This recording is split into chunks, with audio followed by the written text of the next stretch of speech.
Road to Belgrade starts here. We're back for another season, looking at 30 rounds of action across 16 teams. It's Sweet 16. Hello and welcome to the second season of Sweet 16, an open look on EuroLeague basketball, the place where #AnalyzeThis happens.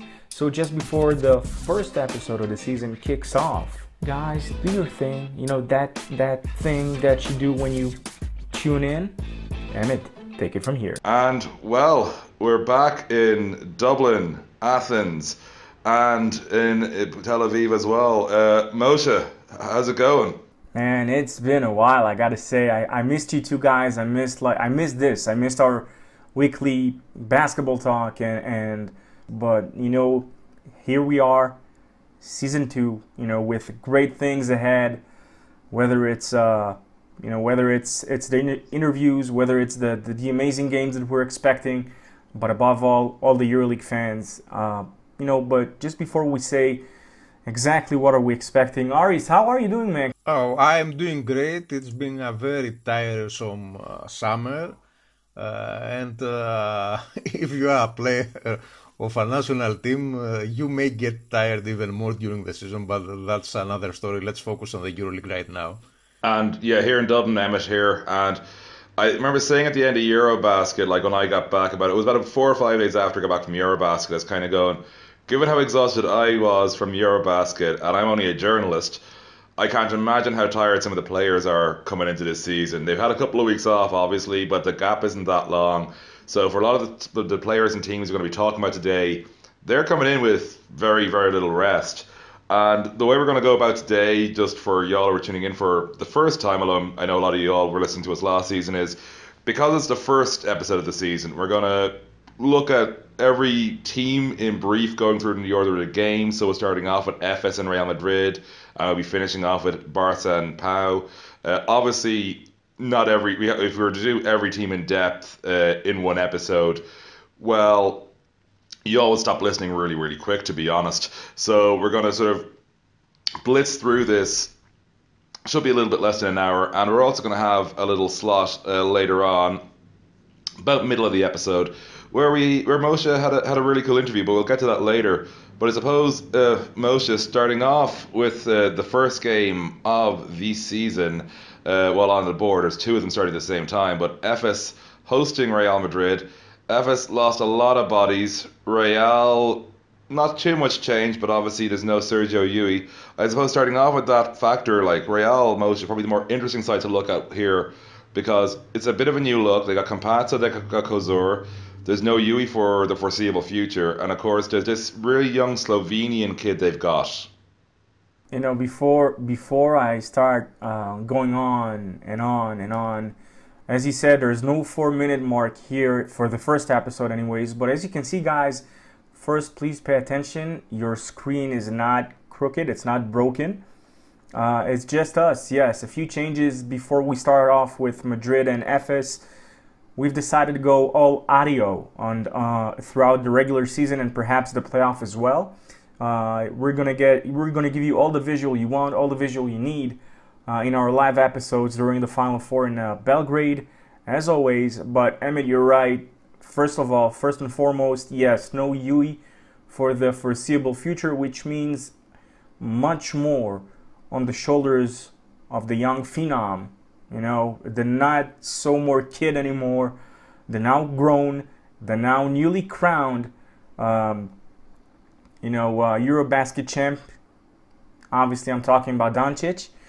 Obviously, a lot of changes, but still, I think that the main core of Madrid's basketball is going to be a whole lot of, of shooting the threes, just like we got used to do. Maybe a few new things with the addition of Chase and Randall, which I have to say is more than interesting.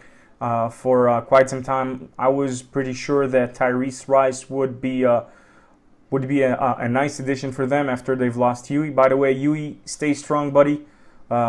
Getting better and stronger from day to day. FS, you know, they are a riddle. I gotta admit, they've played in the Turkish Super League a few days ago. They've lost. it's going to take, I mean, like you said, they've replaced most of the roster. I would say even they are maybe not as talented as they were last year. So on the first game, I would go with Madrid. You know, they have their implemented kind of thing of basketball system. Most of the roster stayed, a few more adjustments. Aris, what do you think about about the changes that were forced upon Madrid with the injury of Sergio Llull and, well, FS, to be honest, to which I'm not predicting such a good season as they had last year? Well, there is a long tradition of underachieving at Anadolu Efes, but I wouldn't be so sure with Coach Perasovic in the second year. So even a defeat of Madrid can be more than possible. Don't get me wrong, probably Madrid is the favorite here, but don't underestimate it, Anadolu Efes, because I believe that this year they will be even more the team of their coaches. On the other hand, you have Madrid, which remains great, but it's essentially the same team that they were last season, minus Llull, and with two big question marks on Rudy Fernandez and on Felipe Reyes, because of health and age issues, nothing more. We have already seen Trey Tompkins taking a more active role. I believe that Madrid was counting maybe a little bit more than expected that they will have a deal with Toko Sengelia, who in the last moment decided not to leave Baskonia. He was the only one to stay from the big names of last year. So yes, Madrid is a team that in theory is Final Four bound, but that remains to be proven. Yeah, like Madrid, I think it's, the 5-hole for me is a question, because Kuzmic and Ion reminds me a little bit too much of Kuzmic and Marjanovic in terms of the roles. Ion, obviously the offensive heavy center, Kuzmic the defense heavy center, but it's possible to run them off the floor, and I think the switch from Hunter wasn't the right way to go about the switch, so to speak, in terms of the change up. So that's the big question for me. They're definitely the backcourt. I'm liking the switches. Like, I do like the way Campazzo is finally in a Real jersey, and Kozur I think is going to be a great addition for them. Missing Yui, it's like you're talking about one of the most exciting players in the sport, so that's massive. FS, I think people are a lot of people are down on them. I think we're probably the least down actually of anywhere I've talked with people so far. I don't think they're going to be as good as last year, no. But like, they were sixth last year, and I felt that at large times last year they underperformed and still ended up sixth. I think the playoffs is still plausible for them entirely. It's like not a lot. Don't get me wrong. Like, I think they'll be chasing that eighth spot like a lot of teams, but they definitely have a shot there with Perasovic in the second year. I suppose the second game on the docket, starting at the same time at 1900 CET on Thursday, features two teams who had very different fortunes last year. CSKA Moscow, second in the regular season, third place if you rarely care about the third place playoff overall. They host Olimpia Milano, and Aris, can Olimpia Milano, I suppose you can't get any worse, but can we rely on them to be actually better this year, essentially? I love Milano. I root for them. I want them to do something big finally, because it's a shame that a team spends so much money and end up underachieving. And if we say that, I said previously that Anadolu Efes may have a tradition of underachieving, but for Milan this situation is much worse. So yes, they have a very tough opponent on the face of CSKA Moscow, but I'm not so sure that in any case this was a must-win game for Milan. I expect a better Milan, I expect a different Milan, but CSKA is once again the easy choice for anyone to say that they can go all the way. Yeah, for sure. And Moshe, I'm guessing the Sergio Rodriguez for Milos Teodosic switch, it obviously it's two different players, but in terms of the role, it's a little bit seamless almost. It's like the ideal replacement you could go for if you're Shesk and you're looking to replace a Milos style player. Ah, man, you could not have been more spot on this one.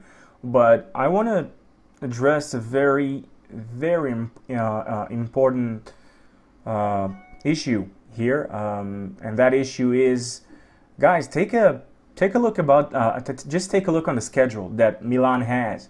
I mean, that's true, it's just the beginning of the season, but the first 4 games, I mean, last year we did, that table thing, and we've come to the conclusion that, like, nobody expect them to lose 4 in a row, but they have 4 hard games. And we're not talking, getting a new team that's being built. We're talking about teams like CSKA and teams like Barcelona, if I'm not mistaken.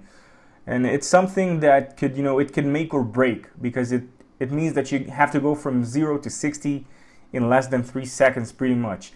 The first word that comes to mind with Milan is flash, because now they have probably one of the best shooting guards in the competition, and we're talking Drew Godlock.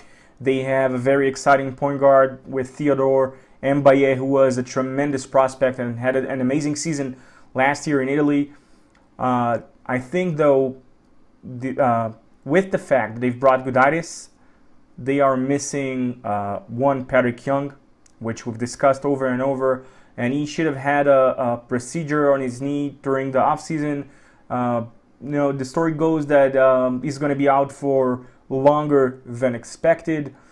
And right now, I think that one of the weaknesses that Milan has is simply maybe perhaps one of the strongest points with CSKA, and we're talking the point guard position. I mean, they have 2 amazing scorers on the point guard and the shooting guard position, but for example, their game versus the game they played in the Serie A a few days ago, they've had like only 7 assists in 40 minutes of basketball. And for a team of such magnitude that have put so much money, that's an issue. Now, regarding CSKA, I like the changes they've made, but now the thing that gets me thinking over and over again is the fact that it feels like CSKA are going to be all about offense, because they've brought Clyburn, and Clyburn is, first and foremost, he's an offensive type of player. They've brought Chacho, who's an obvious offensive type of player. They've brought Vesterman to help with the point guard position. So the question remains to be seen. Besides Kyle Hines and perhaps Corey Higgins, who are the guys to step it up on D? Because if not, we're going to see a very exciting CSKA on the offensive end. But defense eventually wins titles. Yeah, and like on that, I think the Aaron Jackson hole is the one they've found harder to fill than the Milos hole, which, considering the talent Milos is, that says quite a lot about sort of the role Jackson played for the side. And just on Milano, like you were mentioning, Moshe, how they got that really tough run, and like even though I'm a huge Theodore fan, I think he's going to be very exciting to watch this year.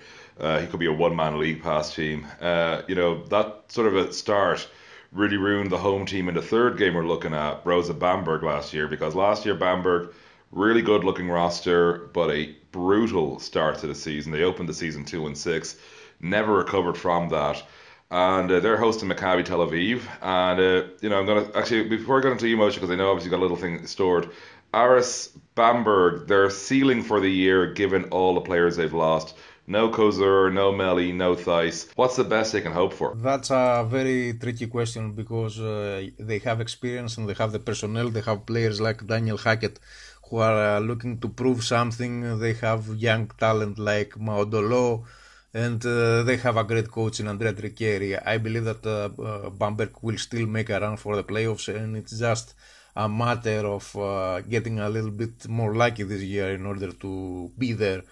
On paper, this is not going to be easy, but I trust their know-how. And as I was looking at Maccabi there as well, Aris, like probably I know obviously Moshe is more of our expert on the Israeli side of things, but it looks a better situation than a year ago, which I suppose isn't very difficult when you think about it. I have seen Maccabi in the international tournament of Crete against Olympiacos, and yes, they are quite different team. I was impressed on the way Pierre Jackson has matured and he became a real point guard, and I'm just eager to see what Norik Cole brings on the table, because I believe that, considering also what he have achieved in the NBA level, his move to Maccabi didn't create the buzz that he deserves. We have said many times that point guards that are really quick in the NBA level can make a difference in EuroLeague, and that was proven at least at some point with Shane Larkin last year. Norris Cole can be, if he's fit enough and healthy enough, a lock for the all EuroLeague teams. This is a very different Maccabi than the one we were used during the last few seasons. And obviously, Moshe, it is a very different Maccabi, and Aris pointed at Norris Cole, who is, you're right, like one of the most underreported signings of the off-season. A lot of new players in there, but I suppose one which sort of developed a bit of buzz because people hadn't really heard of him outside of Israel, and even in Israel a year ago he wasn't that well known. JohnDi Bartolomeo. It's funny because as soon as you bring up his name, you cannot help but smiling, because this is, after talking to him for several minutes.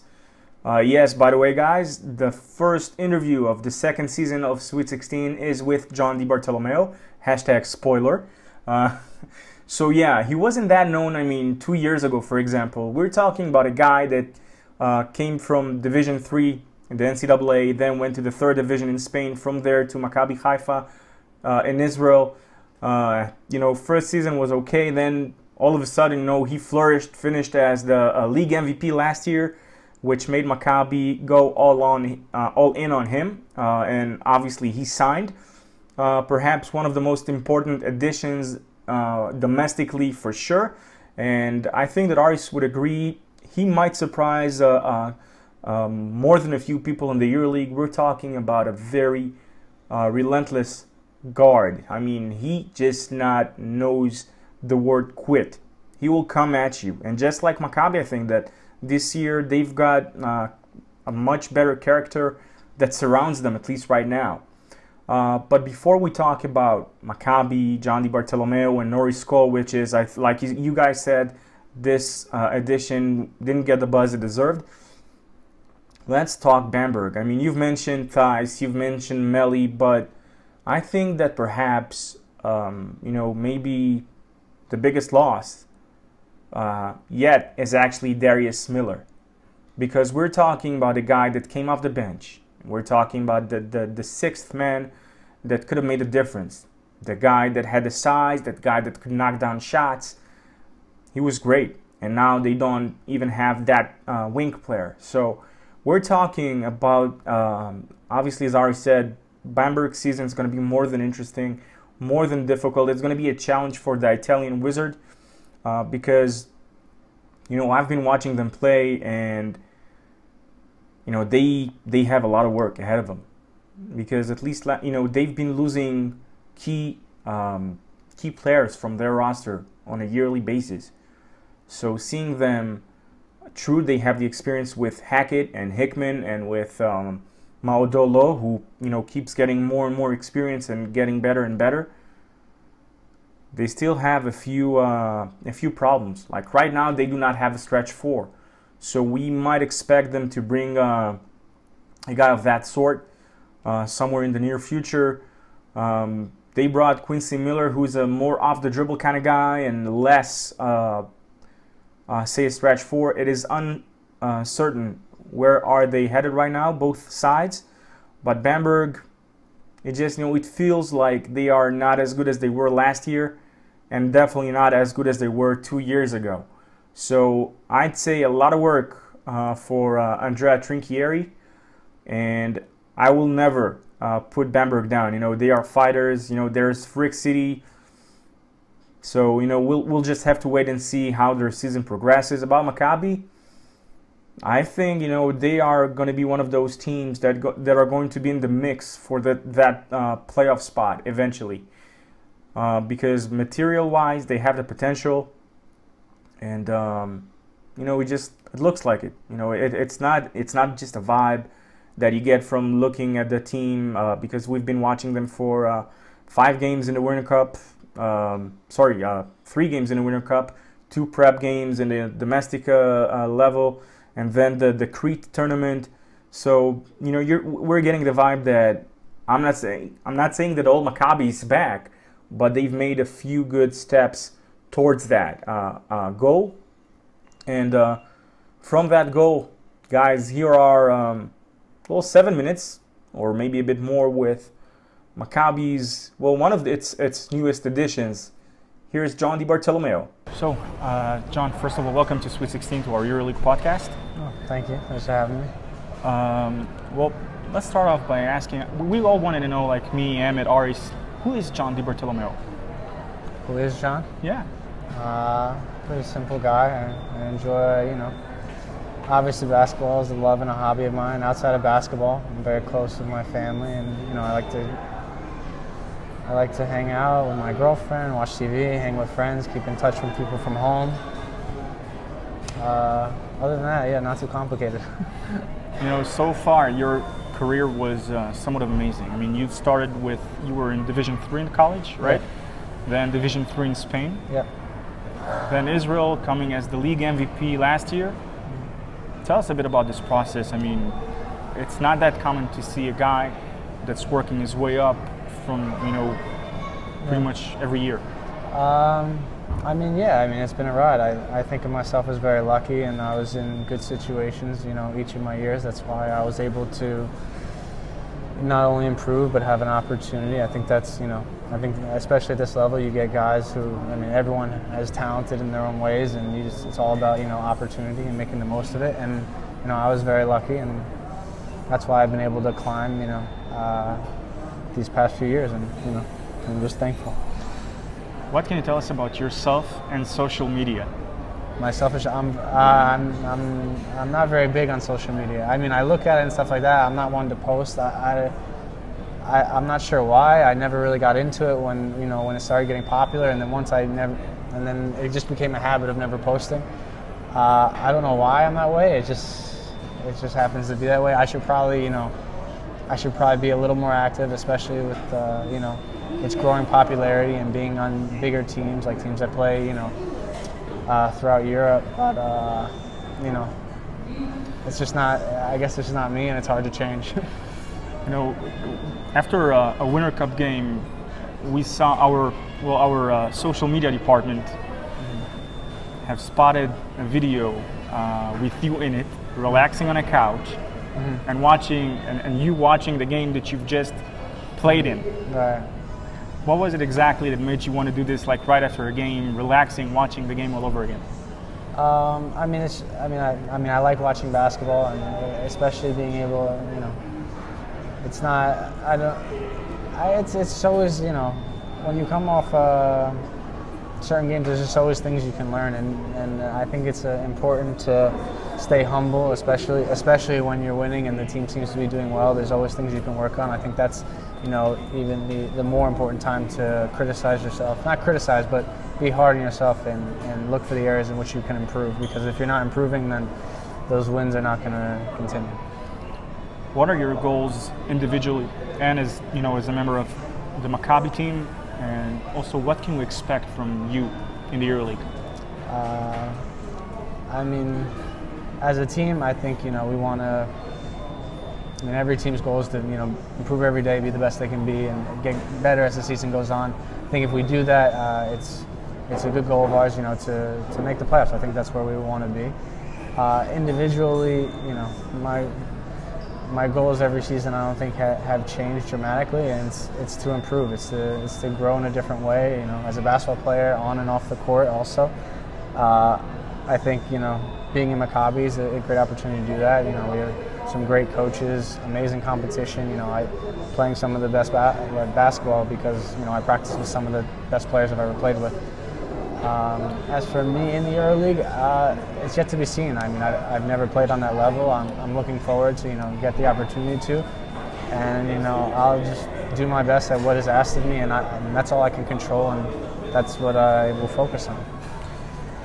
I wanted to ask, basically there's a new roster. Yeah. What do you make of it so far? Your teammates, about the process you've been through in the last month and a half, pretty much, something like that? Right. It's very unique. I think I don't know if, especially as a pro, I think it's very rare to see a team be completely, renovated, I guess, if you will. That being said, I think it's a good opportunity.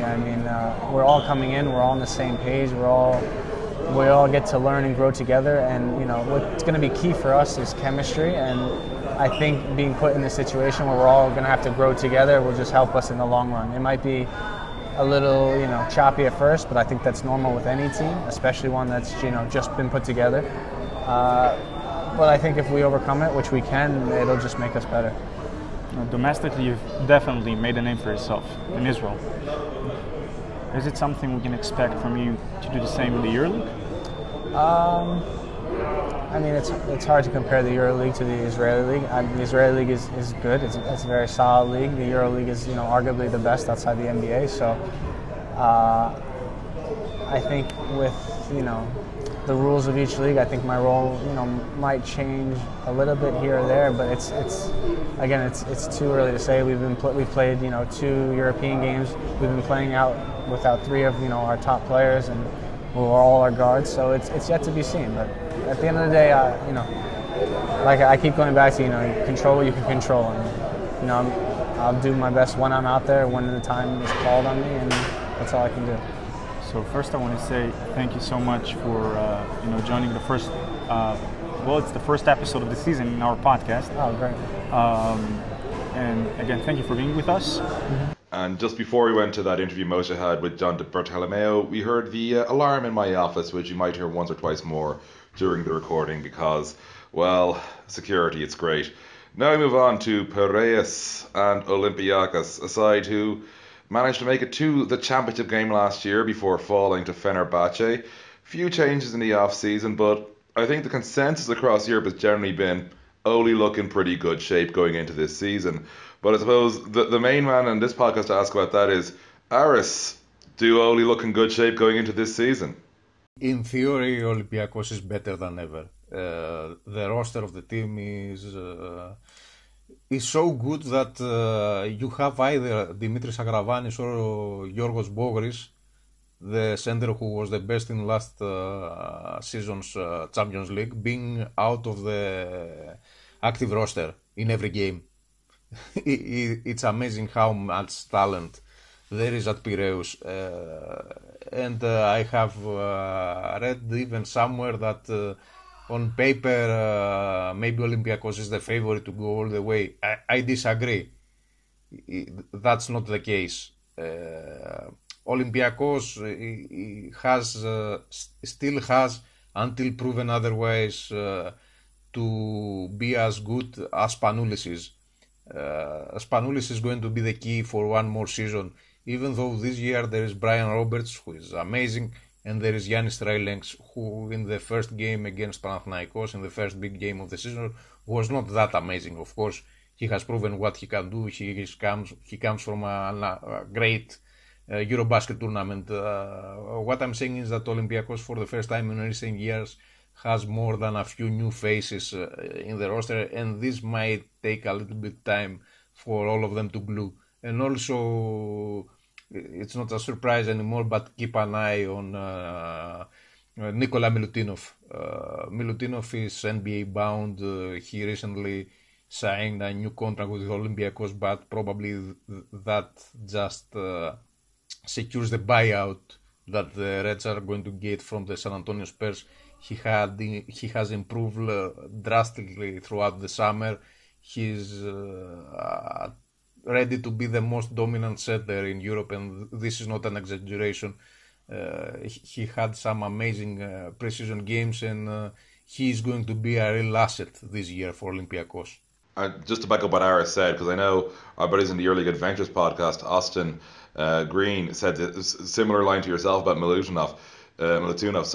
He has the potential really to be the best 5 in Europe this year, which, like, don't get me wrong, he showed great promise last year, but like what we've seen in the preseason with him is just off the charts. And like he's filling sort of a big hole that's left by the sort of the three-headed monster they had at 5 changing purely by his stepping up. Speaking of holes, Moshe, I look at Baskonia and I see an Adam Hanga shaped hole in Baskonia. Is that a bit too harsh? I think so, because he was one of the key players with that team.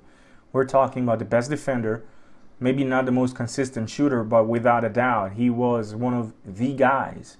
And they've lost Larkin. They've lost like pretty much everyone. Olympiacos took Kim Tilly. Bargnani obviously was bounded out. But, it's going to take time, because right now, I think the main problem is that we're talking the first game of the season in the EuroLeague and 3 games into the ACB League, and they've already lost a few key players. I mean, Jordan McRae, that was supposed to come to Maccabi. Eventually, things didn't work out. He signed with Baskonia. He's out for the next month, I think. And it's not the only one. Like, they have like 3 or 4 injured guys, and so it's gonna make it interesting. Yeah, and it's a really shallow roster as well at Baskonia. Like, I've liked a bit of what they did in the backcourt, but like you said, when McRae goes down, there's not really anyone to fill in.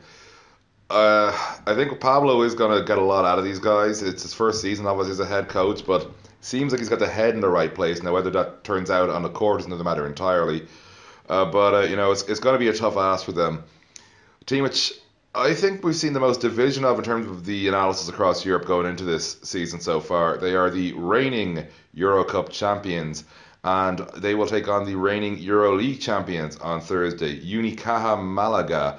I suppose my own take on this side is I just haven't seen enough moves from them to step up to this level in terms of who they brought in, what signings they've made. There have been a couple, but you sort of see what other teams who are already here have done, and you see the schedule they're going to have with the ACB, because that's just a tough schedule, obviously playing in Spain.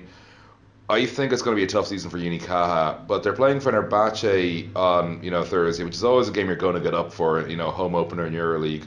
So Moshe, what's your read really on Unicaja for the season ahead? Well, interesting, to be honest.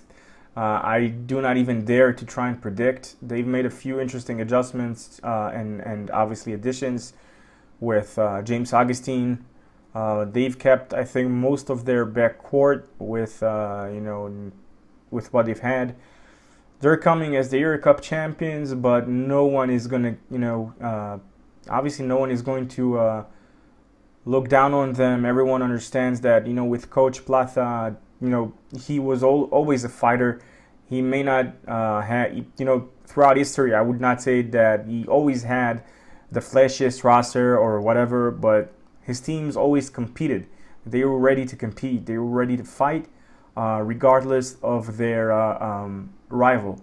Now, about Fener, there's like 2 sentences I would like to say right now. The first is regarding Olympiacos side. Remember us talking after seeing, actually, I think I talked with Aris, and I said to him, listen, it looks like Milutinov is just made like his next step in terms of his evolution as a basketball player, and he's going to be so dominant this year, so it's going to be amazing just watching him.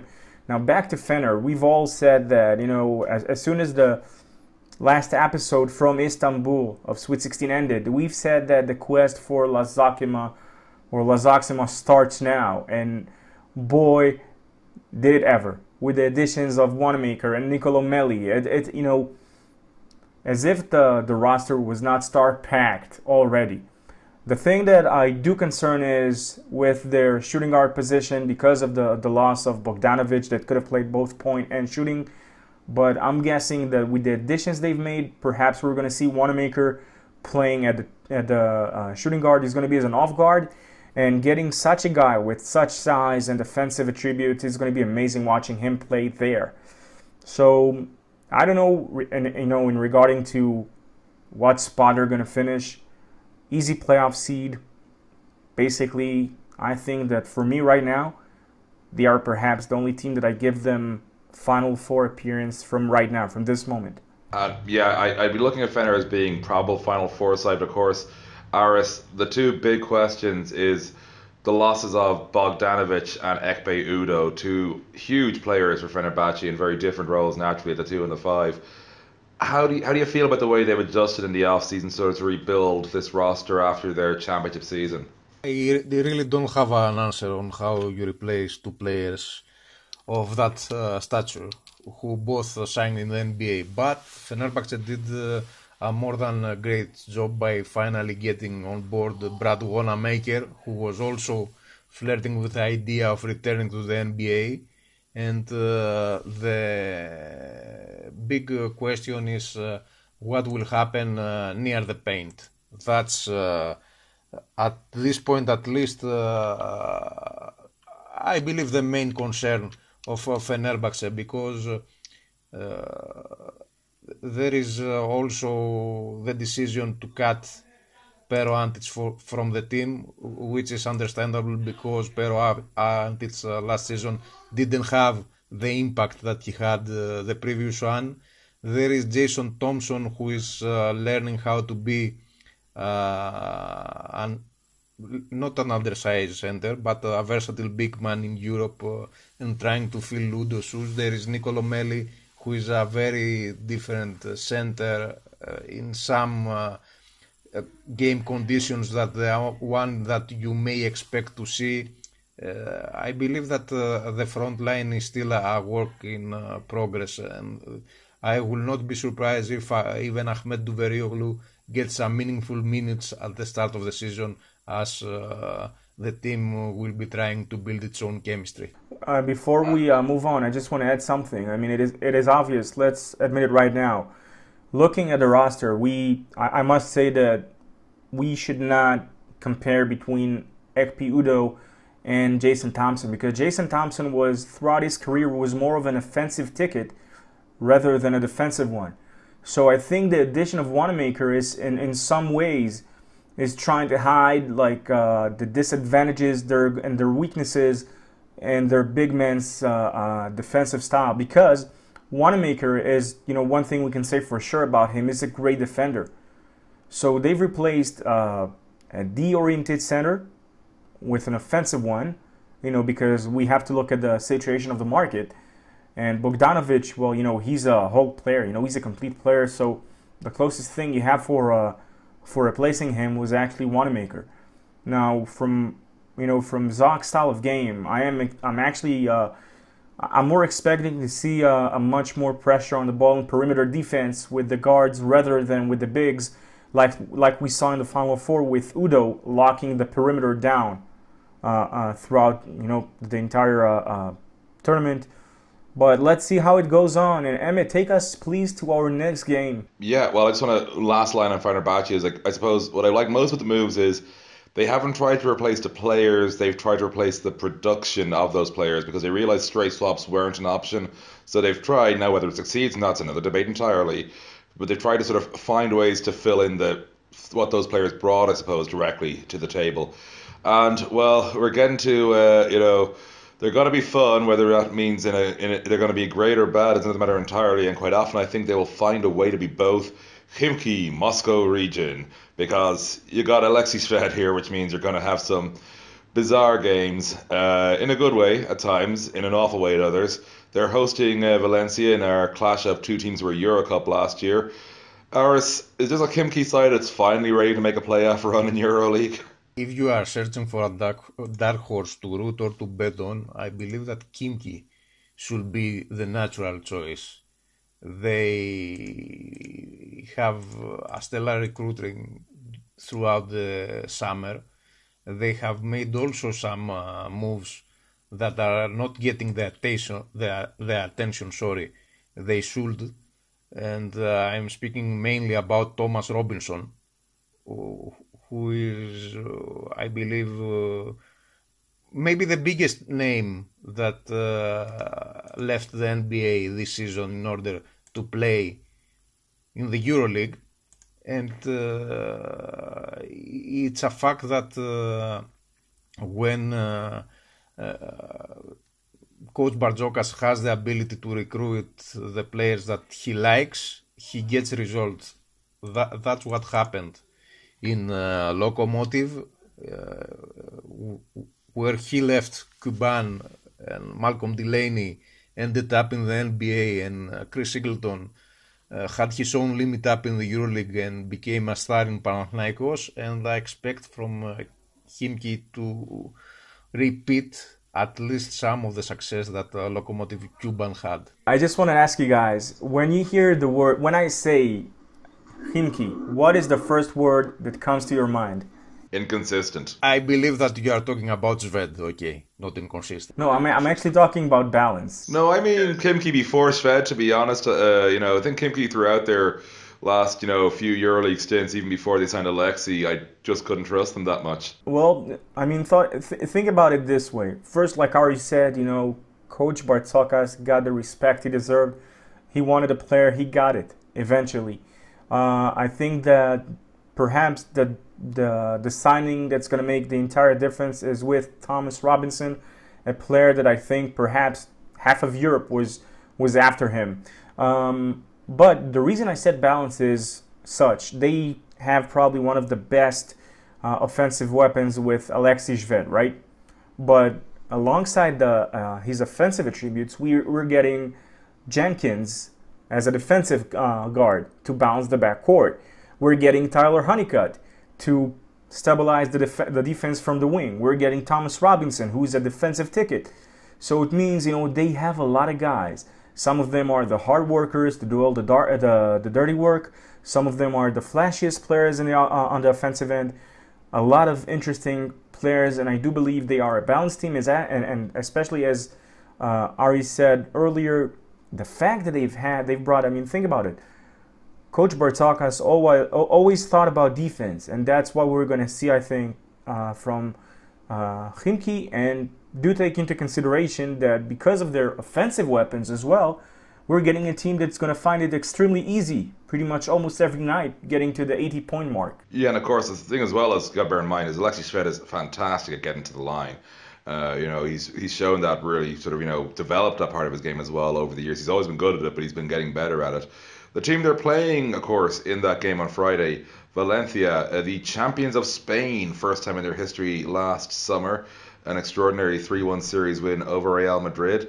And they come into this campaign a little bit unheralded to some degree in terms of their chances of going far. I rated them as a playoff team, not because I think they can actually win it all. I really, really don't believe it. I don't believe they could even make the Final Four. But this is a side who's shown an ability in whatever competition it's been in the last 3-4 years. It knows how to play regular season ball, essentially. It's like it just knows what's required to get to the level to be amongst the teams in the conversation before more than likely falling out of that conversation when it gets to knockout play. I suppose, Moshe, your own thoughts really on Valencia, what can they hope for this year, really? What can Valencia hope for? Well, I gotta say, I did like a few of their roster additions with Eric Green, who's been so far being stellar. As you guys know, I really like Tibor Pleiss, but I gotta say this. Last year, the Euro Cup was not as strong as it is about to be this year. At least that's the feeling. But Valencia, it will all come down eventually to their ability to sustain the intensity. Now, do take into consideration, it's not with Coach Martinez. They've replaced a coach, and we're talking about a whole new system, perhaps, with core players that have stayed. So it's tricky. I do not see them obviously in the Final Four. Do I see them in a playoff? Hard for me to say, to be honest.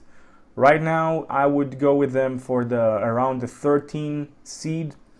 Maybe perhaps we'll be there till the last moment to fight for a playoff spot. But with the teams that we have, I'm giving Khimki right now a playoff ticket. And Aras, before we move on to Zalgiris and Zvezda, your own brief thoughts on Valencia. Towards Eric Green, he's going to be the top scorer of the EuroLeague the upcoming season. Only, I believe, Andrew Goodluck has a real chance of upsetting him. He has the chance to be the man in a really good team and do what to demonstrate his game.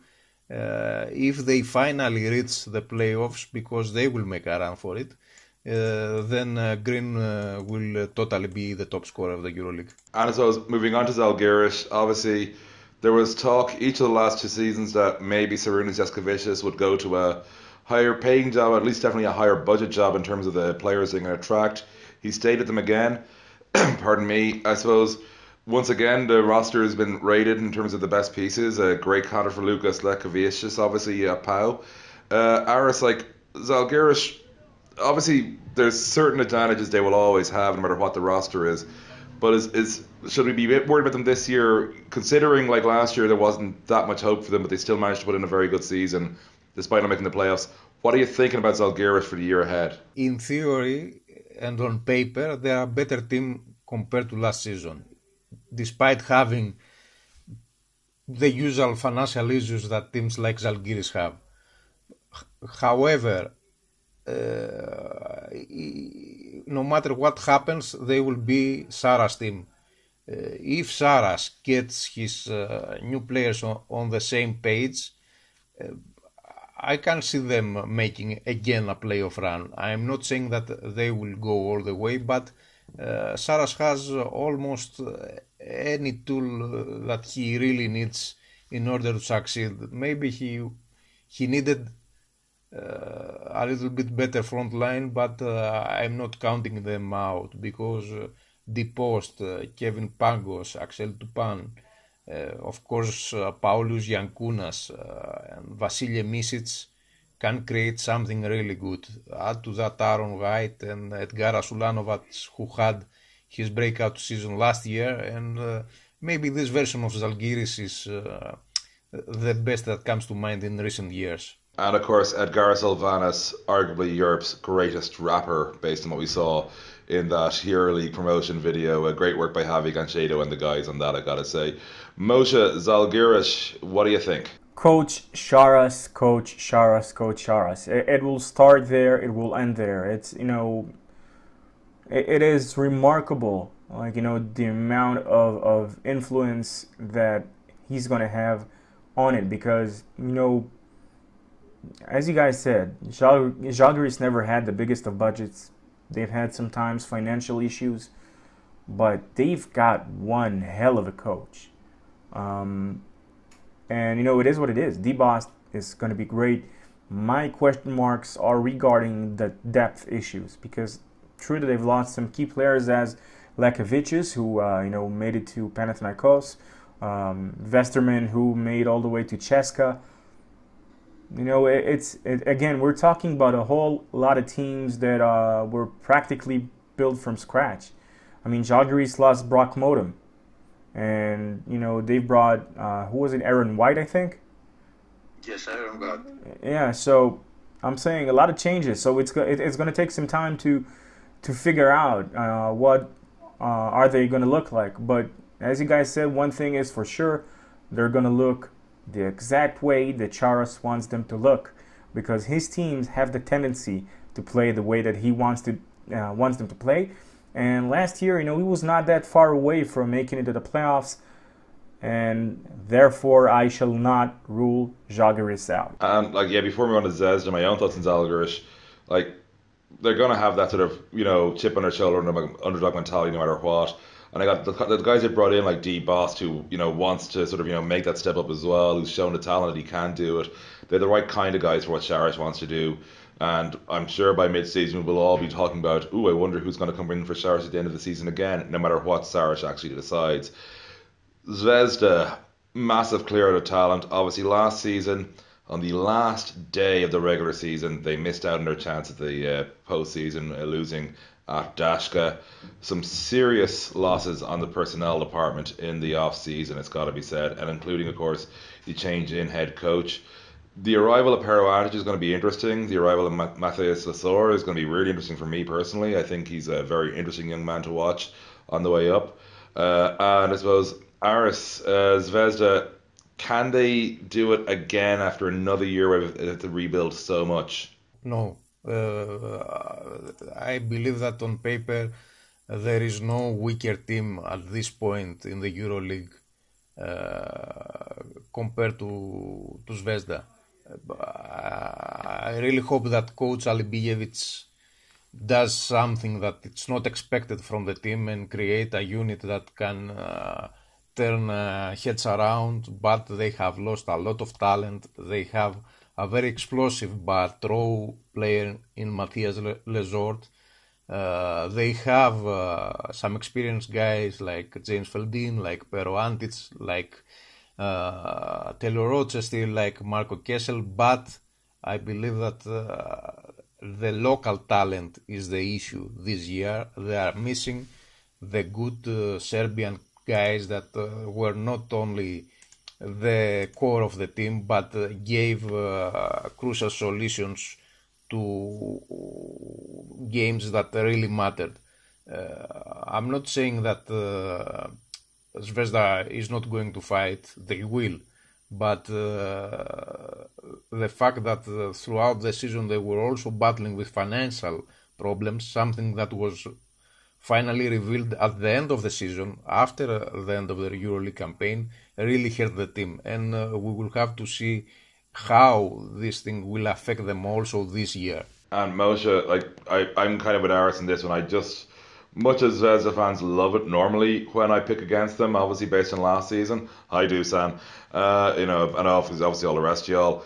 I think they aren't as happy that we're making these calls this year because I think even they are getting that sense that this may not be the best season.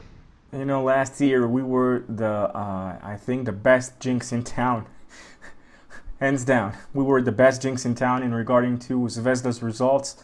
But all kiddings aside, and I am sad to say the following.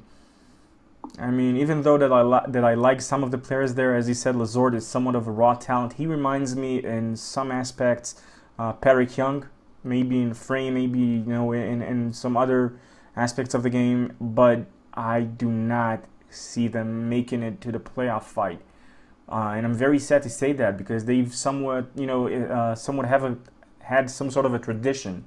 Along the last few years, just to maybe almost make it be always competitive.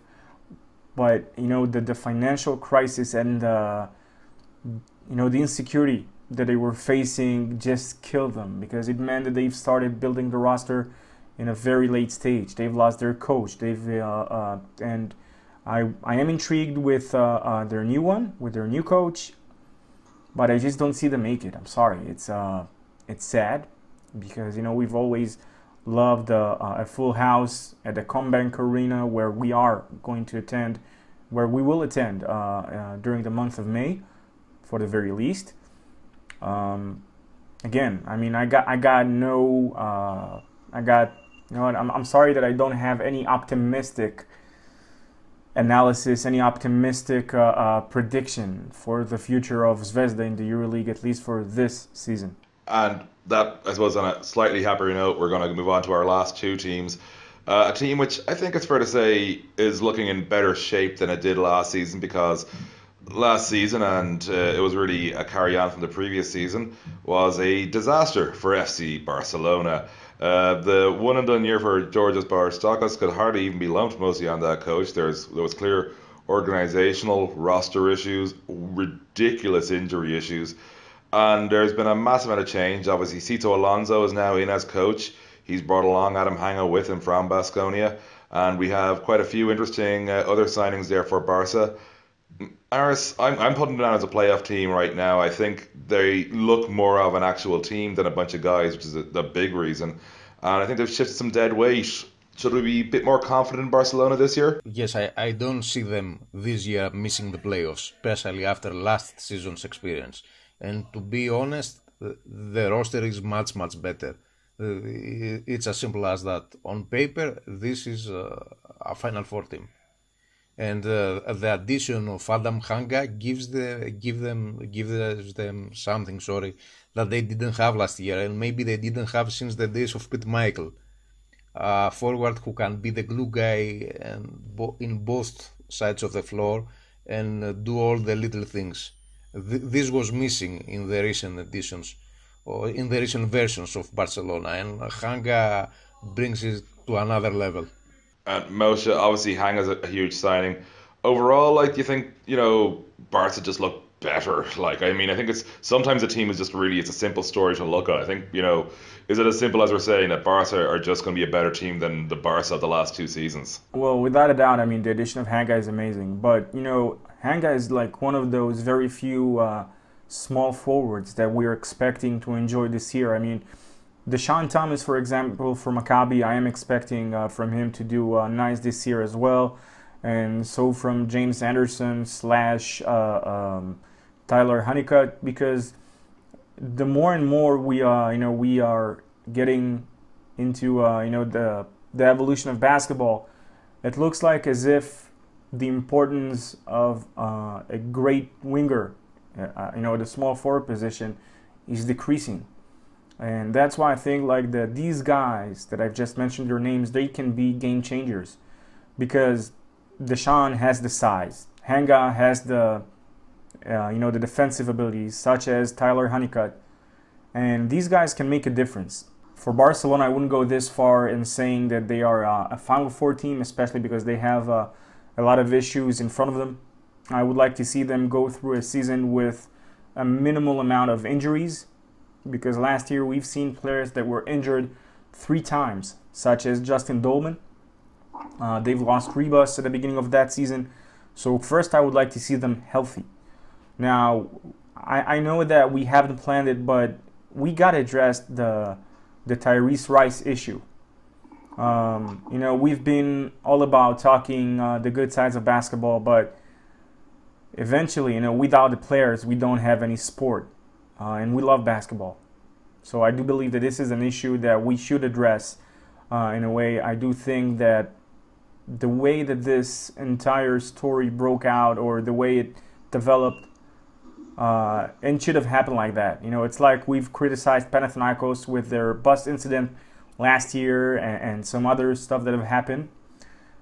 We got to say a word about it. And I don't think it's right that, they've brought a player who's especially a EuroLeague and EuroCup champ to the point where, they are putting him in their B team just to stay in shape, and he's like somewhere between the lines. It's a tough one. Is a short answer on that, Moshe, I think, is the best way to put it, because you would have imagined, if common sense is a thing that usually prevailed in European basketball, a resolution would have been found by now. But I think we've seen enough times, and not just in the Civil War that I've talked about before, the dispute, because I know we don't all like the term, but like we've seen with even the amount of time it took Adam Hanga to get signed by Barcelona, so even in Barcelona itself, common sense doesn't always prevail. So I think definitely there needs to be a resolution with the TRice situation, not just like for the player who obviously, I think I want to see players play, but I think just because there's enough stresses right now in the sporting world that having another guy having to like just sort of twiddle his thumbs in the B team, it's just not cool. It's like, although I suppose you did mention that we brought up the bus of Panathinaikos before. So when I did my preview for Ball in Europe of Panathinaikos, picking them to come third in the regular season, it was based on a few things. It was based on what I saw as Xavi Pascual having that second season, his system really getting adopted, a few roster moves, but fundamentally I felt on the back of that Greek championship we were going to see a new sense of stability at Panathinaikos. During preseason, Nick Kalathis misses a curfew and everything falls apart again. I suppose, Aris, the good news for Pau is they beat Olympiacos the other day. The bad news is a kind of everything else has happened in the off-season. I wouldn't put too much of gravitas in what happened in Moscow, because I believe that it's a series of misfortunate misunderstandings and the need of the team to show that something changed compared to last season. And having said that, and returning to what Moshe said about TRice, this just proves how players' union is needed in Europe, because the whole point of the dispute between Rice and Barcelona, I believe, is just his compensation. That was the struggle between the two sides.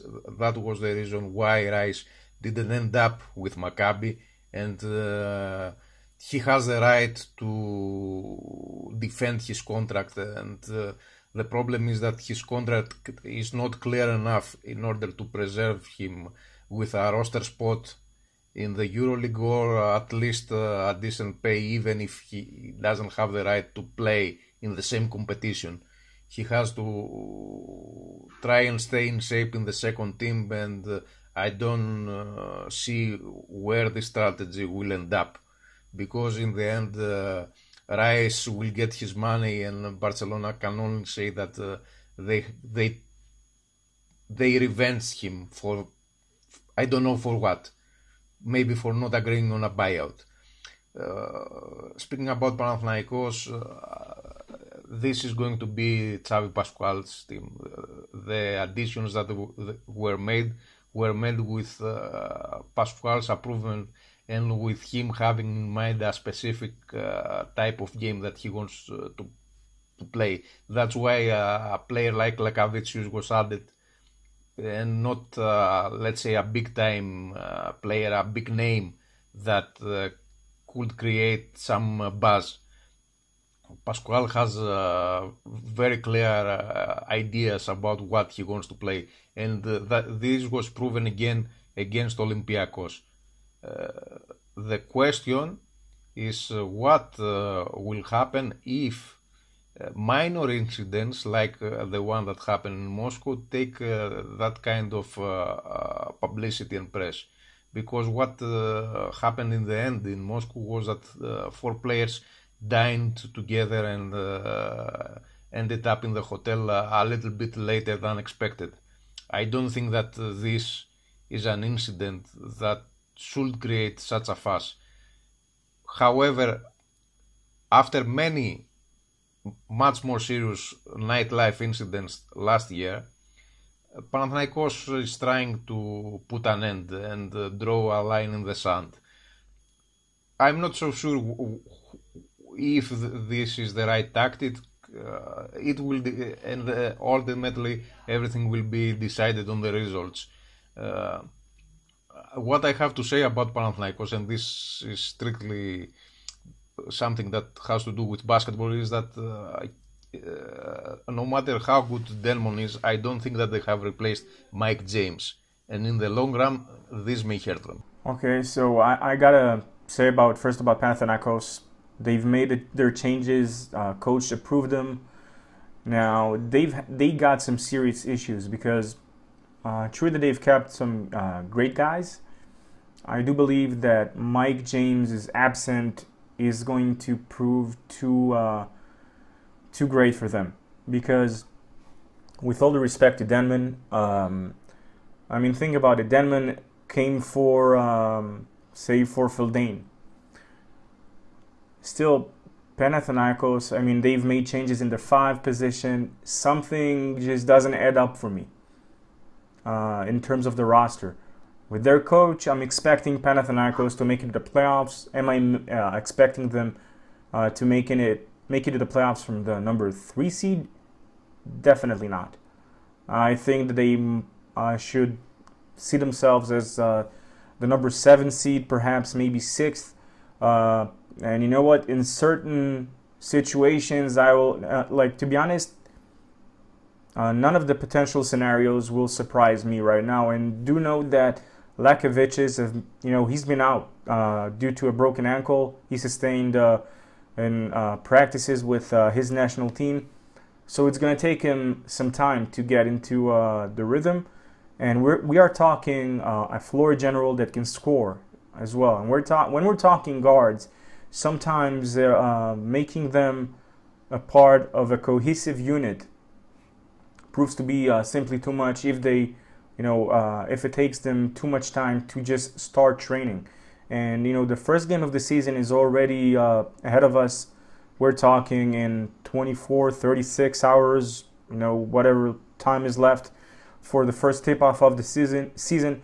The fact that Lekavicius has yet to, join the team or rejoin the team, it's going to have the effect. The additions of Denman and Voyokas, as nice of guys that they are, as good of a player as they are, I really don't think that they are or they were the proper replacements for Giannis Broussais and Mike James. However, I do love the fact that they've brought Thanasis Antetokounmpo, which is going to be a high energy guy, a great offensive guy. But still, I don't think that they are as good as they were last season. And please do remember that Olympiacos in the Greek Derby were without Papanikolaou, who's out. Also, Roberts was out, and Spanoulis. So let's just wait and see how things evolve eventually for them. Well, I will say right now, of the opening round matchups, if you're asking me one I'd love to see as a playoff series, Barca and PAO is definitely it, purely because of, you know, this new look Barca against their old coach who's sort of on the up and away with Panathinaikos. That'd be kind of a cool, actual playoff series, and a plausible one as well. That could actually happen. I suppose, guys, we're hitting the home stretch. You got your all 16 teams. I suppose, going to you first, Moshe, some closing thoughts at the start of the season. Before that, let's just do a power ranking. What do you say about it? Come on. Who do you take to finish like in the top 8 seeds? Who are your first 8 teams? Who are the ones to fight for the playoff spot? And who are not? Okay, I'll go first. I actually have it written down, believe it or not. My 16 in order. Just gonna pull up the doc to make sure I get it all right. So I've regular season. Now this isn't who I'm thinking it's winning the title. I think playoffs are going to switch around a lot, but I got CSKA winning the most games, so I think them top. Real, Panathinaikos, Fener, they were my top 4 seeds right now, but a lot of that, is always subject to change. For reminders, I managed to get all of one team's final position right last year in my picks, so I'm pretty bad at this. Olympiacos, Valencia, Barcelona, and FS ran out the playoffs for me. The teams on the outside looking in, as in those sort of in that hunt, are Khimki, Maccabi, and Baskonia. Sort of the next tier down for me are Zvezda, Bamberg, and Zalgiris. I really think Unicaja doubling up in the season is going to hurt them like hell. And much as I want to make Serie A great again, I have Milano last. I suppose, Moshe, how are you reading it out? Wow, first of all, you left me speechless for a moment, and you know how hard that is. Yes, well, I'll say that, CSKA should be like the easy pick, just like you said about Fener. Obradovic wouldn't mind losing a game or two just to get, Fener cohesive again, simply because they've made some changes. So, yeah, I'll take CSKA at first.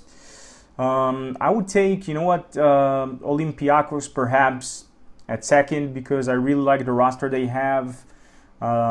Especially, by the way, with Hollis Thompson. That's a nice addition. I'll surprise you and say that Khimki, I see them as a definite playoff seed team. So I see them as well inside. Barcelona, definitely inside. So is obviously Madrid, like around the top 4 or 5. Maccabi, 7th or 8th. Perhaps I do see Baskonia fighting till the bitter end. Olimpia, Milano are a big question mark for me, but I have them around the 11th seed simply for chemistry issues, because as great as Theodore and Goodluck, I'm still not high on them. I really want to see how they're going to connect and get well together. Like you said, Zvezda, Žalgiris, and Bamberg. Boy, Bamberg.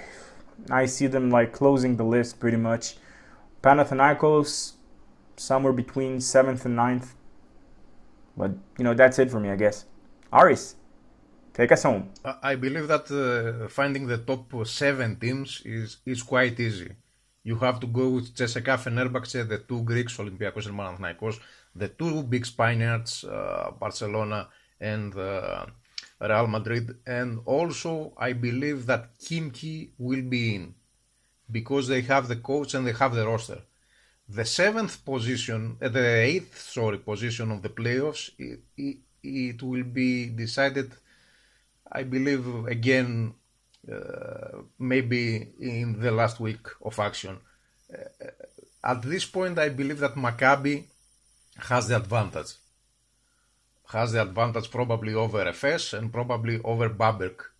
Those are the 2 teams that I really believe that they are going to make a serious run. And of course, Baskonia. Crvena Zvezda is a complete different case compared to every other team because of their financial issues. This is the main concern about them. So this pretty much answers your question. Zalgiris will also try its best, but I don't know if for the second year their best are gonna be good enough.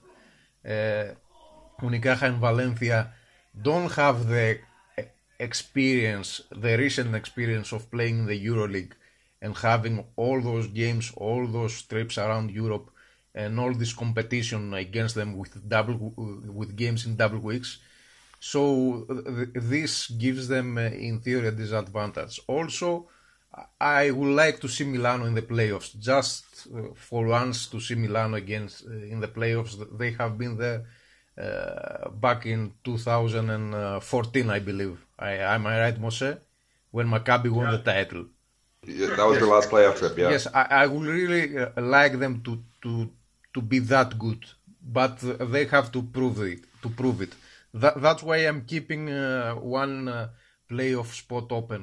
Whoever is the best, just go and get it and really make a fool of us. But I really don't see how the top 7 teams will be left out. Well, obviously right now this is a big question of how. Before the about a month and a half ago, when Milan all of a sudden in one day, announced 5 editions, it really gave me this vibe that they are that 2014 team all over again, only version 2.0, which means they've had the scorers, they've had their great power forwards, they had a very good team back then, but then again you see that Patrick Young is injured, and then you see that all of a sudden some things hit the surface.